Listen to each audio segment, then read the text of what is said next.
Singer তারা উপস্থিত হয়েছেন। Fair and bright night and day cream, ত্বক থাকবে ব্রাইট সারাদিন, পলিউশন ফ্রি, ঠিক যেন রাতের ফোঁটা সাদা ফুল। সারাদিন happy bright skin. Churni Gangopadhyay, Kaushik Ganguly, তারই সঙ্গে উজান গঙ্গোপাধ্যায়, তাদের ছেলে সৃজিত মুখার্জি, এরকম একাধিক বিশিষ্ট ব্যক্তিত্ব কিন্তু এখানে উপস্থিত রয়েছেন। এবং তারই সঙ্গে আজকে গানে গানে এই মুহূর্তে যাদবপুর এইচপি কিন্তু গর্জে উঠেছে উই ওয়ান্ট জাস্টিস স্লোগানে।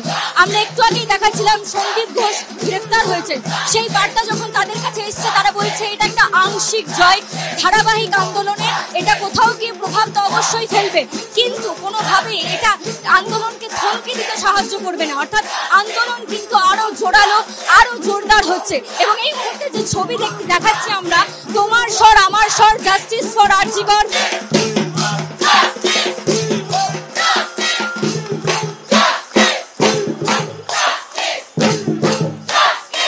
এতগুলো মানুষ সারা পৃথিবী জুড়ে ছোট ছোট এরকম একটা সন্দীপ ঘোষের জন্য নেই, প্রত্যেক কটা ইন্ডাস্ট্রিতে সন্দীপ ঘোষ আছে। আমরা শিক্ষাতে সন্দীপ ঘোষ পেয়েছি, স্বাস্থ্যে সন্দীপ ঘোষ পেলাম, অন্যান্য সমস্ত ইন্ডাস্ট্রি থেকে সন্দীপ ঘোষ বেরোবে। এটাই তো লজ্জাজনক। অনেক আগে আমাদের প্রশাসনের করার দরকার ছিল, আজকে সেই অস্বস্তিটা অ্যাভয়েড করতে পারতো প্রশাসন। আজকে তারা কিরকম তার একটা ব্যাক ফুটে চলে গেল।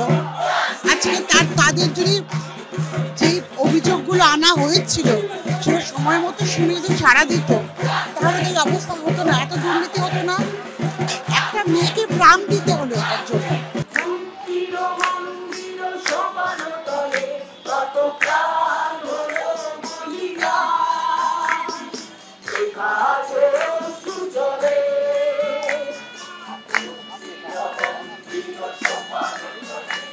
এই যে অবস্থাটা এখন আমরা এসে পৌঁছেছি, এবার আমাদের সবার সতর্ক হওয়া দরকার, যেটা এই সন্দীপ ঘোষের মতো একটা মানুষ এখানে এক্সিস্ট করে, এটা তো একদিনের চেষ্টায় নয়, অনেক দিনের চেষ্টায় করছেন উনি এক্সিস্ট, এখানে সার্ভাইভও করছেন।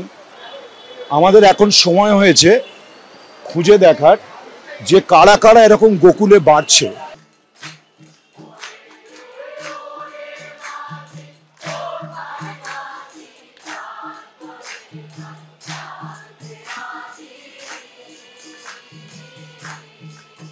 এই ঘটনাটার সঙ্গে যারা যারা যুক্ত, এটা তো একজনের ঘটনা নয়, সেটা আপনাদের মাধ্যম থেকেই আমরা জানতে পারছি।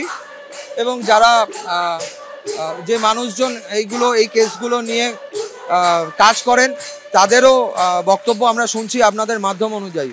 এই পুরো প্রসেসটা অনেক স্লো রান করছে এবং আমরা রাস্তায় আছি, আমরা পথে আছি, তার কারণ আমরা দেখতে চাই এই বর্বর ঘটনা যারা ঘটালো তাদের সবাইকে আমরা দেখতে চাই। এতদিনের প্রতিবাদ, এতদিনের এত মানুষের রাস্তায় নামা, সে রাজনৈতিক কারণে হোক অরাজনৈতিক কারণে হোক, কোনো একটা জায়গায় কিছু একটা হয়েছে। আমি আশা রাখবো এটাই যে ভবিষ্যতে এই তদন্ত একটা সঠিক পথে দিক নির্ণয় করবে। সন্দীপ বাবু কিন্তু is not the end of the thing, it is just the beginning of the thing.